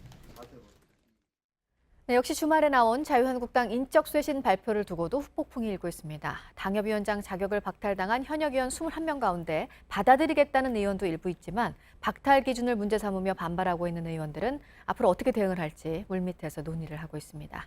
허진 기자입니다. 당협위원장 자격을 박탈당한 의원들이 집중적으로 제기하는 문제는 박탈 기준입니다. 조직 강화 특별위원회가 총선과 지방선거 패배의 책임을 기준으로 제시해놓고 지방선거 때 당을 이끌었던 홍준표 전 대표와 김성태 전 원내대표는 왜 명단에 없냐는 겁니다. 21명에 포함된 한 의원은 이 같은 점을 거론한 뒤 이대로 당할 수는 없다며 반드시 바로잡겠다고 강조했습니다. 박근혜 정부 청와대 민정수석을 지낸 곽상도 의원은 특정 인물을 겨냥한 표적 심사라고 반발했습니다. 퇴출 명단에 오른 의원들은 물밑에서 대응 방안을 논의하고 있습니다. 당장 친박계인 홍문종 의원은 오늘 입장을 밝힐 예정입니다. 이런 가운데 친박계로 분류되는 원유철, 윤상현 의원은 조광특위의 결정을 받아들이겠다는 입장을 냈습니다. 원 의원은 선당우사의 심정으로 받아들이겠다고 했고, 윤 의원은 친박을 떠난 지 오래라며 할 말이 많지만 말을 아끼겠다고 했습니다. JTBC 서진입니다. 2012년 당시 이명박 대통령을 비판하는 글을 올리고 한 달 뒤 판사 재임용에서 탈락한 서기호 전 정의당 의원이 검찰에 두 번째로 나와서 조사를 받았습니다. 검찰은 당시 법원행정처가 작성한 재임용에 탈락하면 그 파장을 최소화하는 시나리오가 담긴 문건을 확보해서 파악하고 있습니다. 어환희 기자입니다. 검찰이 최근 확보한 연임 적격심사 관련 대응 방안 문건에는 당시 판사였던 서기호 전 정의당 의원이 재임용에 탈락할 경우 여론 파장을 최소화하는 시나리오별 후속 대응 방안이 담겼습니다. 해당 문건은 2012년 2월 1일 법원행정처 사법정책실이 작성했는데 서 전 의원의 재임용 탈락이 최종 결정된 것은 그해 2월 9일로 문건 작성 일주일 뒤였습니다. 문건은 재임용 탈락 통지 이후에 일부 법관 및 법원 직원의 동조가 예상되고 행정심판 및 행정소송으로 이어질 것이라고 예상 시나리오를 분석했습니다. 서 전 의원은 소명 절차가 남은 시점에서 이미 재임용 탈락을 기정사실로 했다면서 심증으로 느꼈던 것이 이번에 물증으로 확인됐다는 생각이 들어 참담하다고 말했습니다. 서울중앙지검은 어제 오후 서 전 의원을 참고인 신분으로 다시 불러 조사했습니다. 서 전 의원은 2012년 1월 자신의 소셜미디어에 이명박 당시 대통령을 비판하는 글을 올렸고 한 달 뒤 불량한 근무평가 등을 이유로 판사 재임용에서 탈락했습니다. JTBC 어환입니다. 도널드 트럼프 미국 대통령이 2016년 대선 캠프의 러시아 유착 의혹과 관련해 특검 수사를 마녀 사냥이라고 거듭 비판했습니다. 수사에 협조한 자신의 전 개인 변호사를 향해서는 쥐라고 비난했습니다. 네, 러시아 스캔들 관련 수사에 트럼프 대통령이 정직하지 않다고 생각하는 미국 국민들은 더 많아지고 있는 것으로 조사가 됐는데요. 또 한 번 위기를 맞고 있는 트럼프 대통령, 조민준 기자의 보도로 먼저 보시고 전문가와도 얘기해 보겠습니다. 트럼프 대통령은 현지 시간 16일 트위터를 통해 특검과 연방수사국 FBI를 맹비난했습니다. 지난 대선 때 자신의 캠프와 러시아가 유착했다는 의혹에 대한 수사를 마녀 사냥이라고 주장한 겁니다. 수사에 협조한 전 개인 변호사 마이클 코언을 쥐라고 비하하기도 했습니다. 트럼프 대통령은 마녀 사냥이 시작된 후 코언이 FBI의 쥐가 됐다고 주장했습니다. 코언은 최근 한 언론과의 인터뷰에서 트럼프가 진실을 말하지 않는다며 특검이 이미 상당한 정보를 확보했다고 밝혔습니다. 미 MBC와 월스트리트 저널 설문조사에선 미 국민 62%가 트럼프 대통령이 러시아 스캔들 수사에 정직하지 않다고 응답했습니다. 지난 8월 조사 때보다 6%포인트 올랐습니다. 트럼프 대통령의 국정 운영에 대해선 지지한다는 대답이 43%로 지지하지 않는다는 대답보다 11%포인트 낮았습니다. 2020년 대선 전망을 묻는 질문에선 트럼프 대통령에게 투표할 것이라는 대답이 38%에 그쳤습니다. JTBC 조민주입니다.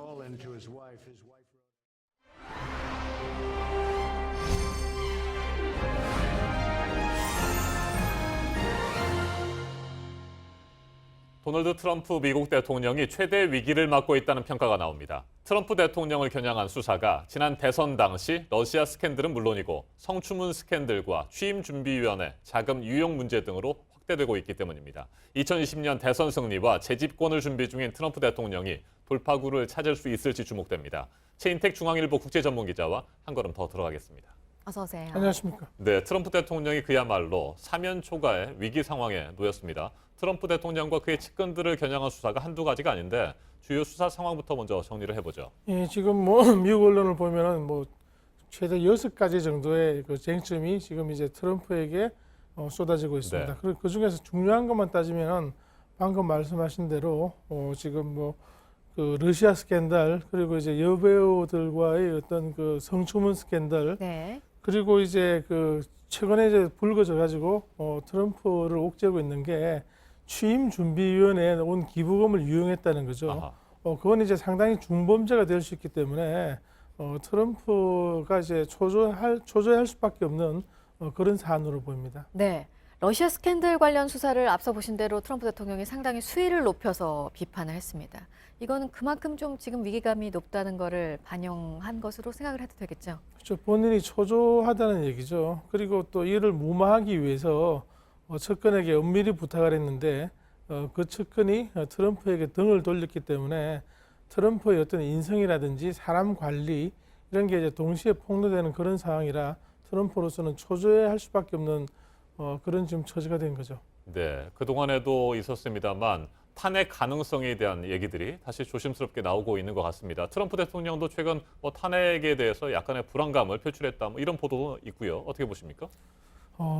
지금 미국 민주당이 하원을 지난 중간 선거에서 장악했기 때문에 그 어떤 발의를 할 수는 있습니다. 그런데 좀 현실적으로 미국에서 이제 탄핵은 굉장히 좀 복잡합니다. 하원에서 일단 과반수 법사위에서 일단 이제 심의를 하고 네. 전체회에서 과반수로 통과를 해야 되고요.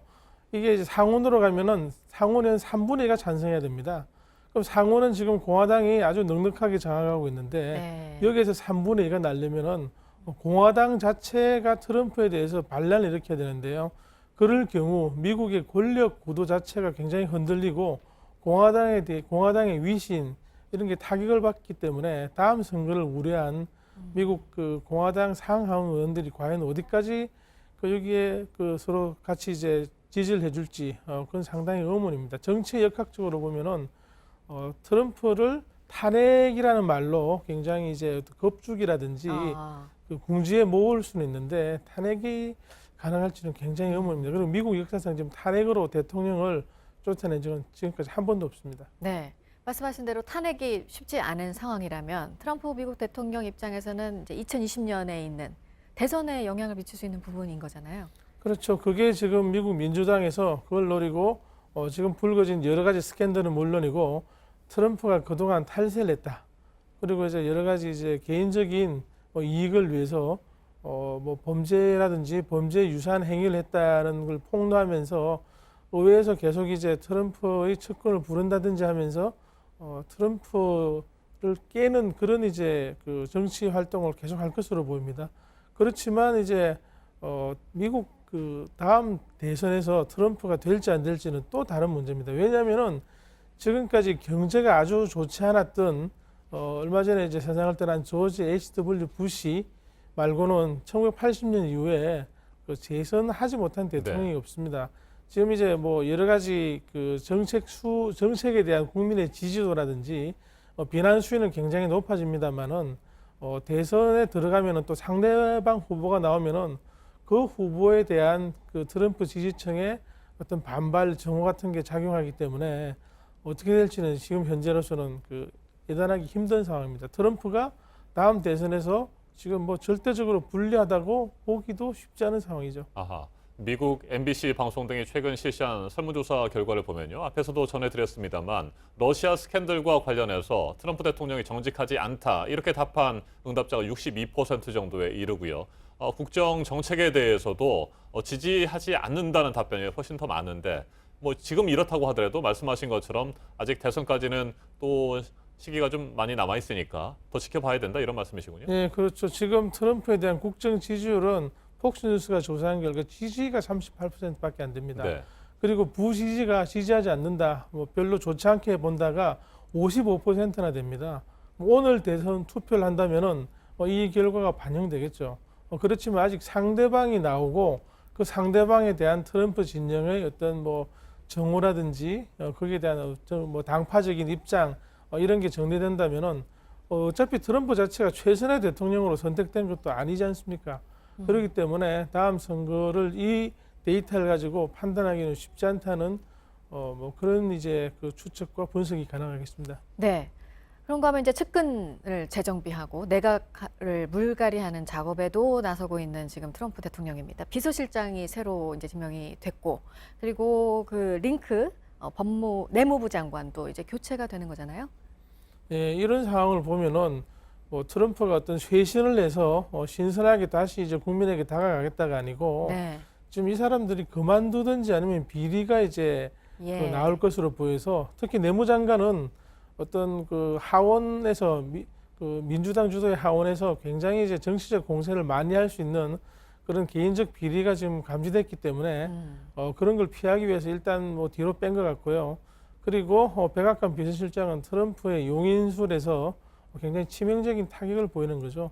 그리고 대안도 없이 백악관 예산실장을 거기다가 이제 데려놓은 것만 해도 회전문 인사죠, 일종의. 사람이 없다는 걸 보여주는 것이고요. 또 더한 얘기는 트럼프의 사위 쿠슈너를 이제 비서실장으로 기용할지도 모른다는 보도가 하루 정도 나왔는데요. 이걸 보면은 트럼프가 얼마나 이제 인물난 그리고 이제 주변 사람들의 이제 팀을 만드는데 무력한지를 잘 보여준다 하겠습니다. 네, 이처럼 여러 가지 수사에 시달리다 보니까 트럼프 대통령이 북한의 비핵화 문제에 신경을 쓸 겨를이 없다 이런 분석도 나오고 있고, 실제로 트위터에 대북 관련해서 트위터 글을 올린 것도 많이 줄어든 것 같은데 이건 어떻게 보세요? 지금 어차피 대북 그 접근 전략에서 트럼프는 장기적으로 서두르지 않고 가겠다고 얘기를 했습니다. 그렇기 때문에 이런 상황 자체가 이제 어떤 대북 정책에 영향을 미친다기보다도 이런 상황이든 아니든 간에 대북 정책은 이제 천천히 가기로 미국이 결정한 것 같고요. 그런 이제 트럼프를 다시 한번 바라봐야 될 것으로 보입니다. 네, 여기까지 듣도록 하겠습니다. 최인택 중앙일보 국제전문 기자였습니다. 고맙습니다.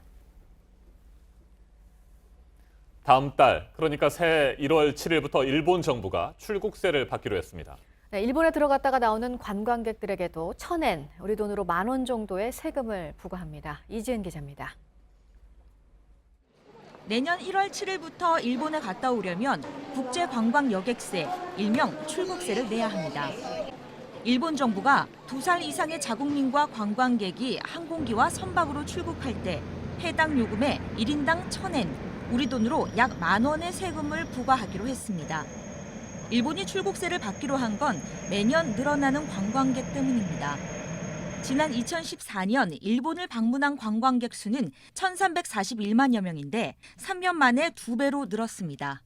2020년엔 도쿄올림픽까지 있어 관광객 4천만 명 유치를 목표로 정했습니다. 이렇게 벌어들인 세수는 우선 내년 기준으로 총 500억엔, 약 4,990억 원으로 추산됩니다. 일각에선 세금을 신설해 오히려 관광객이 줄거나 거부감만 더하지 않겠냐는 우려도 나옵니다.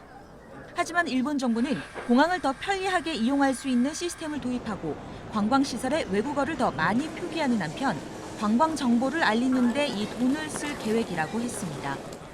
미국과 프랑스 등은 이미 출국세 제도를 시행하고 있고 우리나라도 항공료엔 10,000원, 선박 요금엔 1,000원의 출국세를 부과해 관광진흥기금 등으로 쓰고 있습니다. JTBC 이지은입니다. 박항서 감독이 이끄는 베트남 축구대표팀이 말레이시아를 이기고 10년 만에 동남아시아 대회 우승컵을 들어올리면서 베트남의 축제 분위기가 이어졌습니다. 박항서 감독에 대한 찬사도 쏟아지고 있습니다. 온누리 기자입니다.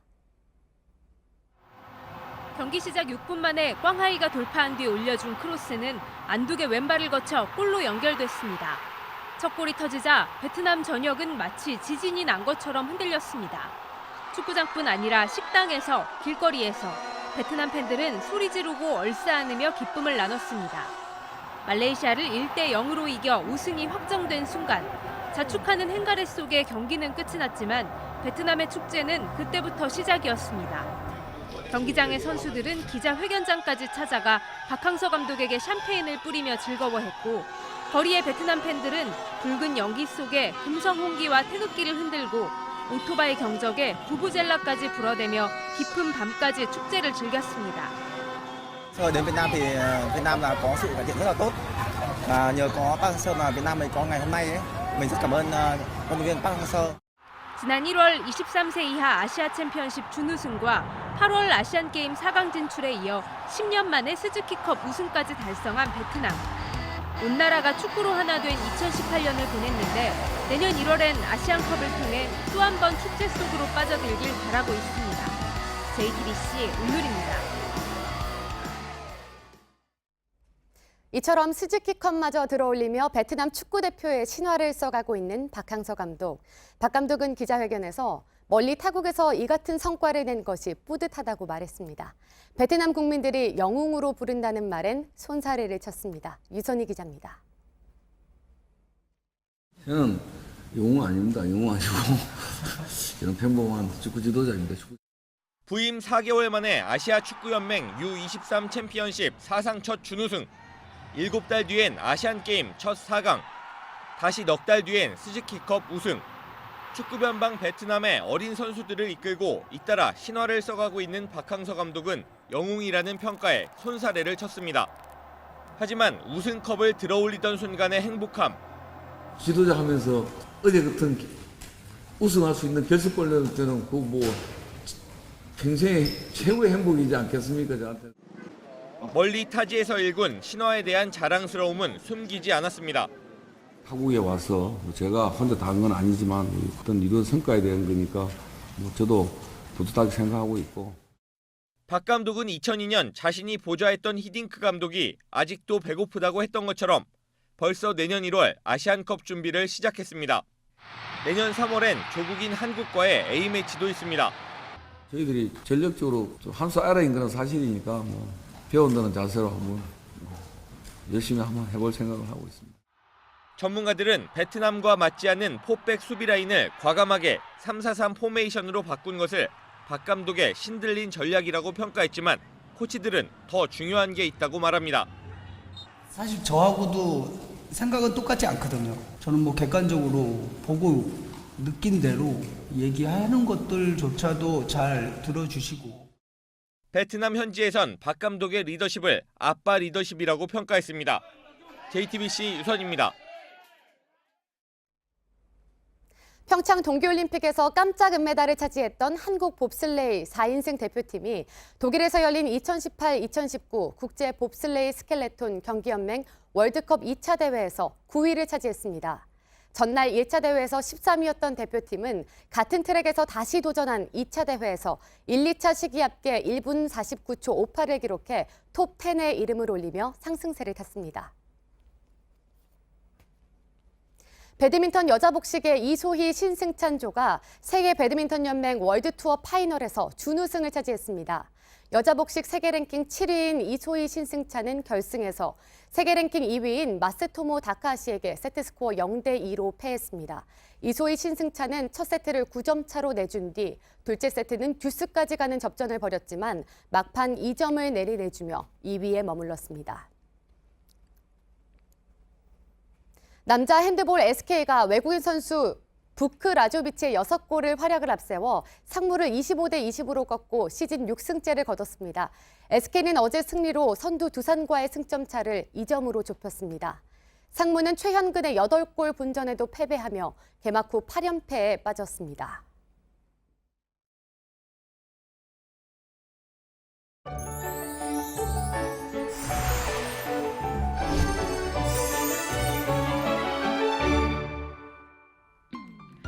기온이 오르면서 중국발 스모그가 날아들었습니다. 아침 기온 어제보다 2, 3도 높은 가운데 하늘은 다시 탁해졌는데요. 전국적으로 공기질 나쁨 단계 보이고 있고 인천에는 초미세먼지 주의보도 내려져 있습니다. 출근길 마스크 꼭 착용하셔야겠습니다. 이번 주 계속 온화한 기온 보이겠습니다. 한겨울 추위는 잠시 물러가고 평균 이맘때 기온은 웃돌면서 비교적 포근할 텐데요. 지역에 따라 종일 영상권에 머무는 날도 많겠습니다. 오늘은 아침까지 곳곳에 안개도 짙겠습니다. 오전 중 눈 소식도 있습니다. 충청도와 전북지방에 1cm 정도 오다가 그치겠고요. 그 밖에 남부지방과 제주에도 약하게 비가 오거나 눈이 날리는 곳이 있겠습니다. 오늘 낮 최고 기온은 서울이 5도, 대구가 8도, 광주와 창원이 9도까지 오르면서 비교적 온화하겠습니다. 북한도 개성이 최고 5도, 함흥이 7도로 대체로 우리나라와 비슷하겠습니다. 내일도 중국발 스모그의 영향이 이어지면서 대부분 지역에서 공기질이 탁하겠습니다. 기상정보였습니다. 아침엔 뉴스워치. 오늘 하루 관심을 가지고 지켜봐야 할, 기억해야 할 뉴스 끝으로 정리해드립니다. 12월 임시국회가 오늘 시작됩니다. 탄력 근로제 확대와 유치원 3법 등 굵직한 민생 현안들이 다뤄집니다. 채용비리 국정조사의 경우 오늘 특별위원회가 구성돼 국정조사 계획서를 처리할 예정입니다. 선거제도를 개혁하자고 여야가 큰 틀에서 합의를 한 이후, 하지만 구체적인 부분들에 대해서는 이해가 충돌하고 있습니다. 개혁 법안 내년 1월 처리가 쉽지 않을 거라는 전망이 나오고 있습니다. 문재인 대통령이 오늘 취임 이후 처음으로 경제 관련 부처 장관들과 청와대 참모진들이 참여하는 확대 경제장관 회의를 주재합니다. 한국 경제의 전망과 혁신 성장 방안, 그리고 정부의 경제정책 기조인 포용적 성장을 달성하기 위한 방안이 논의될 전망입니다. 양승태 대법원장 시절 사법농단에 연루돼 징계가 청구된 법관 13명에 대해서 4번째 심의가 오늘 예정돼 있습니다. 해당 법관들에 대한 징계 절차는 올해 안에 마무리가 될 것으로 보입니다. 오늘 전해드린 소식은 여기까지입니다. 이상으로 JTBC 뉴스 아침엔 월요일 순서 모두 마치겠습니다. 건강한 하루 보내시기 바랍니다. 고맙습니다.